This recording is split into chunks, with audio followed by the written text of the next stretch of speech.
Last week, consumers in 16 places in Bengaluru could shop for grocery and restaurant takeaways through the government's Open Network for Digital Commerce, or the ONDC.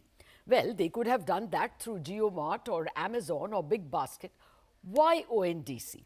Well, the relation of ONDC to an Amazon is exactly like the relation of, say, UPI to a Paytm or an Amazon Pay. Because UPI is free and easy, you don't need to pay for other services like, say, Paytm to use their network. Likewise, the government has designed the ONDC as an open network where a small kirana shop, say, may network with his buyer in the next building so that neither is at the mercy of big tech platforms. So, when is India going to get to shop, that is all of India, going to get to shop via the ONDC? I have with me the person who's actually implementing it, T Koshy, the CEO of ONDC, Suresh, Sethi, Managing Director and CEO of Protean e-Government Technologies, and Sanjeev, Kumar, co-founder and CEO of Spice Money. Gentlemen, thank you very much for joining us. Well, first up, Mr. Koshy, if you can give us some numbers. It's a week since you are live in Bangalore in 16 places. How many transactions have been done? What's the total value? What's the total number of merchants?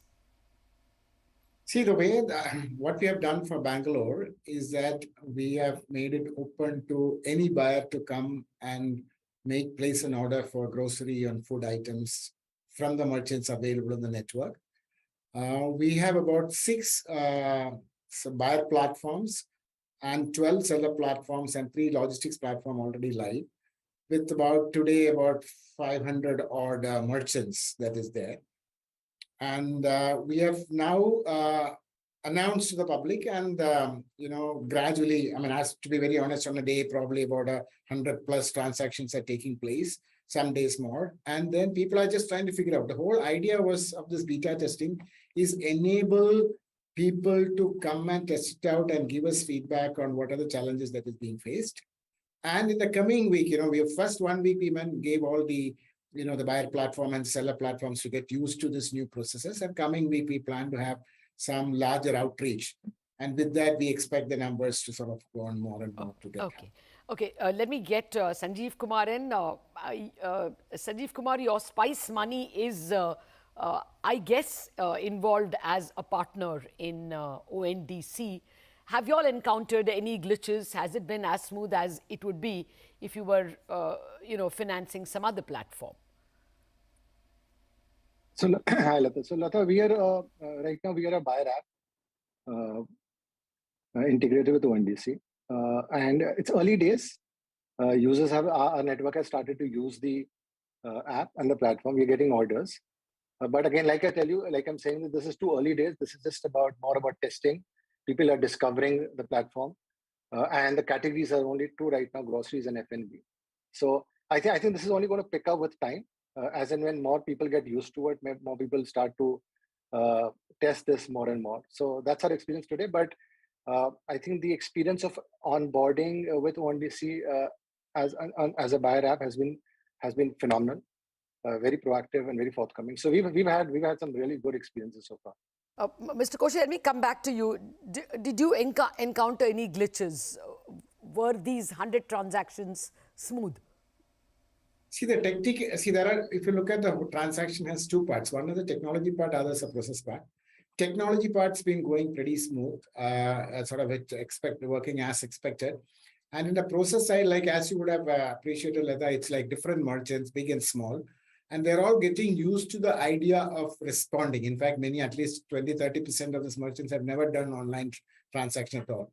So it's about, and then again, as Sanjeev pointed out, the number of transactions for a merchant is only few in a day because it's just starting. So they have to get used to the idea of responding fast, to make sure that fulfillment happens as committed by them and so on and so forth. It's essentially creating a discipline of responding fast is the kind of challenges that we are facing. So we know that we are helping to the merchants, etc., to build up good checklist and respond. So these merchants have hitherto not been selling on any Big Basket or Amazon. This is the first time they are on a platform. Many 30-40% of them are like that. Some of them have done some kind of transactions in a limited fashion. Okay. So we are getting used to. So we are giving them the checklist. We are also processing, educating them. Okay. So this is the journey that we'll have to go through together. So when do you expect you will be able to cover Bangalore itself? No, what we plan to do is see, as we explained to you, we're given grocery and food, which are essentially hyper local. Which means more and more merchants have to be there. You can order food from Chandigarh and get it delivered in there. So we are actively working with the various seller platforms. As of today, we have 12 seller platforms. Another 18 of them are advanced stages of integration. For example, let's say that when somebody like, with a large number of sellers come on board, suddenly you will see more and more places getting visible. Okay. And we are also adding more domains. Today we have grocery and food, and we are also adding fashion, home decor, beauty products, electronics, and so on and so forth. You'll see in the next couple of months all of them getting out. Oh, got that. Okay, Suresh, Sethi, you have kind of been there, done that. You have been with open platforms like the NSDL, etc. The big problem I would have as a consumer is, whom do I blame? I mean, who takes my complaints? For instance, in Amazon or Jio, I have shopped crazily and returned goods like almost 60% of the time, and it's taken. I have not, there is a call center, I actually haven't used them. Here, whom would you blame? Whom would I go to? So I think, Lata, ultimately what you're driving towards is you need to have very strong network policies.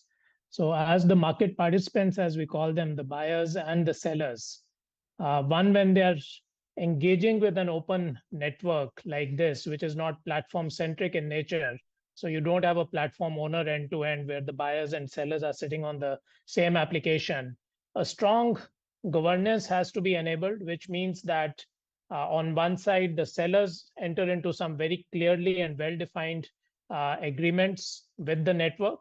Likewise, the buyer applications need to enter into very well-defined agreements. And largely the play would be also ensuring that there is technology and digital at play to enable the underlying ecosystem of very clearly showing the state of the orders, the delivery, the payment and settlements processes have to be embedded in that. And likewise, the current infrastructure of returns if you don't find the goods in order, if you want to do refunds, the chargeback mechanisms. So a lot of the current capabilities which are existing out there in overall systems and ecosystems, they are being embedded and brought into the ONDC ecosystem. And I think that is clearly an area of focus. And as you rightly said, it is important. It's not just about blame. It is also about building the trust into the ecosystem and to be sure that when I'm doing a transaction, I'm reasonably covered and I'm doing a safe and secure transaction, and that plays at the heart of it. Mr. Koshy, how does it work? The same question. Whom do I complain to? How do you ensure that goods will be refunded when returned and funded without any leakages when a transaction goes through? As Suresh explained to you, you as a buyer will go to the buyer platform. So to buy as well as to raise any issue. So the buyer platform also provides for the buyers to raise any issues, whether it is returned, whether it's clarification, and so on and so forth.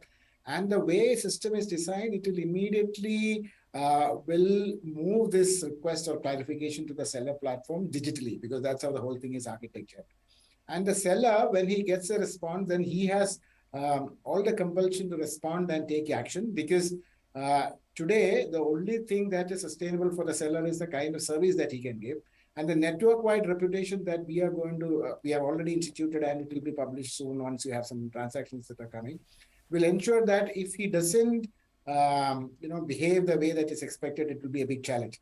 So without going too much into detail, let me just highlight one point, that we have actually developed a very detailed documentation on the whole process of building trust in the network.